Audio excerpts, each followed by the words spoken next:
সৃষ্টিৰ সমানেই পুৰণি প্ৰেম শব্দটি। এটা সময় আছিল যেতিয়া ভালপোৱাৰ খাতিৰত সমস্ত লাভ বিলাসৰ পৰা আঁতৰি আহিও প্ৰিয়জনৰ লগত সুখী আছিল। আৰু আজি লাভ বিলাসৰ বাবে প্ৰিয়জনক বিশ্বাসঘাতকতা কৰি আঁতৰি আহিবলৈ মানুহে এক ছেকেণ্ডো নাভাবে। আজি কিছু তেনেকুৱা এটা কাহিনী লৈয়ে মই উৎপল আকৌ আহিছোঁ আপোনালোকৰ কাষলৈ, যাক লিখিছে তৃষ্ণামণি বৰ্মনে। কেইবছৰমান আগৰ কথা, এহাল একে বয়সীয়া ল'ৰা ছোৱালীৰ মাজত ভালপোৱাৰ বীজ অংকুৰিত হৈছিল।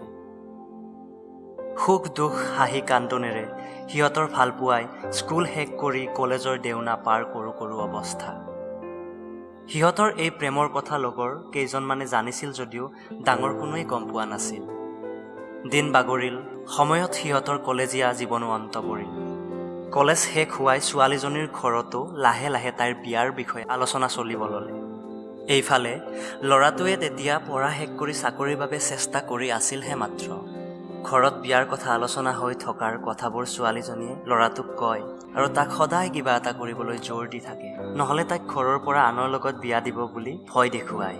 কোনোবা দিনা ল'ৰাটোৱে বেছি চিন্তা কৰিলে কয়, জানো মইতো তোমাৰেই ন, কিন্তু ভাল কাম এটা নহ'লে দেউতাই মোক তোমালৈ নিদিব।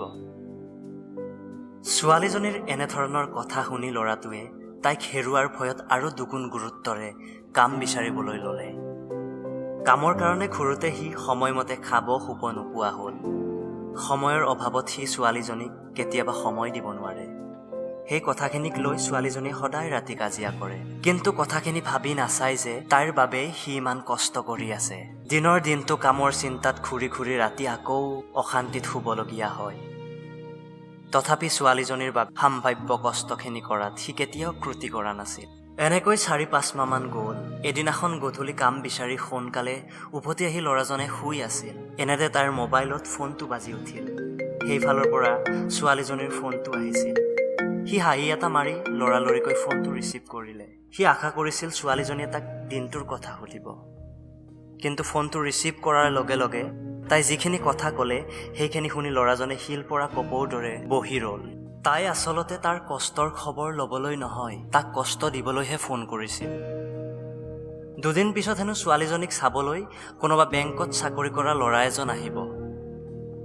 যিহেতু ল'ৰাটোৱে ইমান চেষ্টাৰ পিছতো কাম এটা যোগাৰ কৰিব নোৱাৰিলে, সেয়েহে ছোৱালীজনীয়ে এতিয়া তাইক চাবলৈ অহা বেংকত চাকৰি কৰা ল'ৰাটোৰ লগতেই বিয়া হ'ব বিচাৰে। কথাখিনি কৈ তাই ল'ৰাজনক দুনাই ফোন কৰিবলৈ মানা কৰিলে। কথাখিনি শুনি ল'ৰাজনে বহুত বেছি কষ্ট পাইছিল যদিও চাবলৈ অহা ল'ৰাজনৰ ফটোটো খোজাত বাহিৰে আন একো নকলে। ছোৱালীজনীয়ে এতিয়ালৈ ল'ৰাটোৰ ফটো দেখা নাছিল, সেয়েহে দেউতাকৰ পৰা ফটোটো লৈ তাক দিব বুলি কৈ আকৌ এবাৰ তাই উভতি ফোন নকৰিবলৈ সোঁৱৰাই দি ফোনটো কাটি দিলে। ল'ৰাটোৱে তেতিয়াও বিচনাতেই বহি আছিল। তাৰ মনৰ অৱস্থা কি হ'ব পাৰে আপোনালোকে হয়তো বুজিছেই, কিন্তু ৰ'ব, আপুনি ভবাৰ দৰে একো হোৱা নাই। আচলতে তাইক চাব অহা সেই বেংকত চাকৰি পোৱা ল'ৰাজন আন কোনো নহয়, তাইক ভালপোৱা সেই ল'ৰাজনেই আছিল।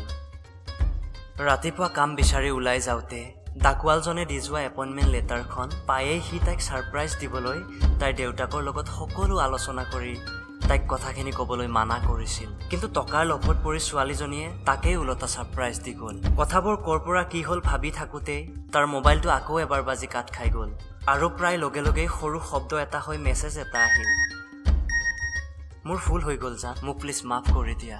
উত্তৰত ল'ৰাটোৱে ছোৱালীজনীক ব্লক কৰি দিলে আৰু জোৰকৈ হাঁহি হাঁহি কৈ উঠিল, thank God you save my life.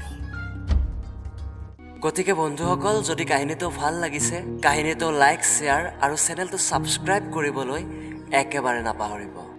#story with উৎপলত আকৌ লগ পোৱাৰ আশাৰে আজিলৈ বিদায়, ধন্যবাদ।